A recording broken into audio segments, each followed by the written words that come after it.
Hello and welcome to Blended Agendas. Today's topic is Christopher Columbus, the lost navigator who never discovered America.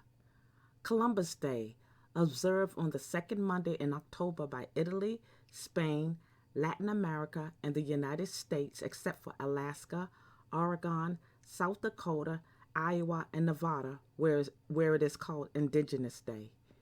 He did not discover America, but he can be credited for the transatlantic slave trade and the extinction of the Taino and the Arawak tribes of the Caribbean.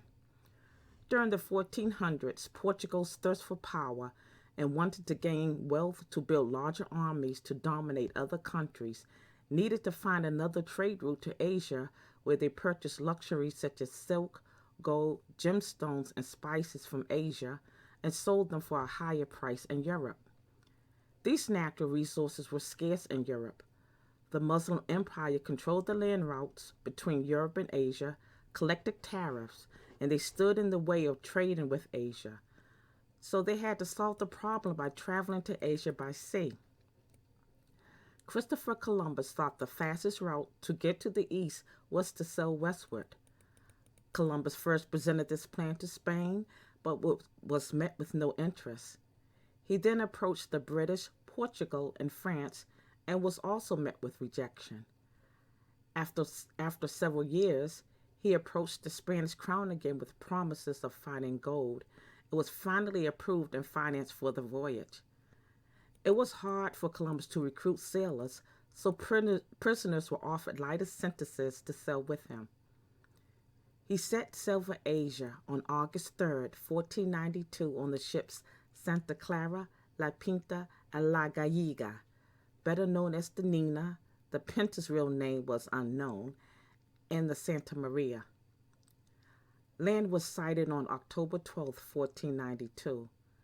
The first island was what we call Hispaniola, the island in between Haiti and the Dominican Republic, where he was greeted by the Arawak natives who were friendly and peaceful and offered food and gifts. He called the natives Indians because he believed he landed in India. They offered trades of parrots, cotton, and spears for the exchange of glass beads and hawksbills, but very little gold was offered. Columbus sailed back to Spain with members of the tribes he kidnapped, along with cotton, tobacco, and chili peppers, leaving his two brothers and 39 of his crew members behind. Columbus exaggerated the amount of gold that was found on the island to the Spanish crown. He made promises of bringing back more gold and slaves. He was sent back with more crew members, horses, hunting dogs, and weapons, and was made governor of all the islands he discovered and was offered 10% of the profits. When he returned to the New World, he discovered the men he left behind were dead. He forced the natives to mine for gold, and those who did not meet their quota, their hands were cut off. The natives worked so hard in the gold mines they had no time to tend to their crops, and many suffered from starvation. The Spaniards hunted the natives for sport and murdered them for dog food. Columbus rewarded his crew with women and girls between the ages of 9 through 12 to rape. This led to war, but the natives lost due to the advancement of weapons the Spaniards were equipped with. Many fled to the hills, died from starvation, war, suicide, diseases, and amputation.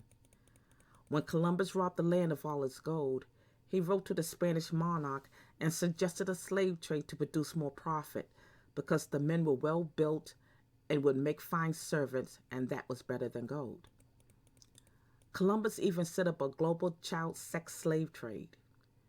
He captured 500 natives, converted them to Christianity, and sent them to Spain.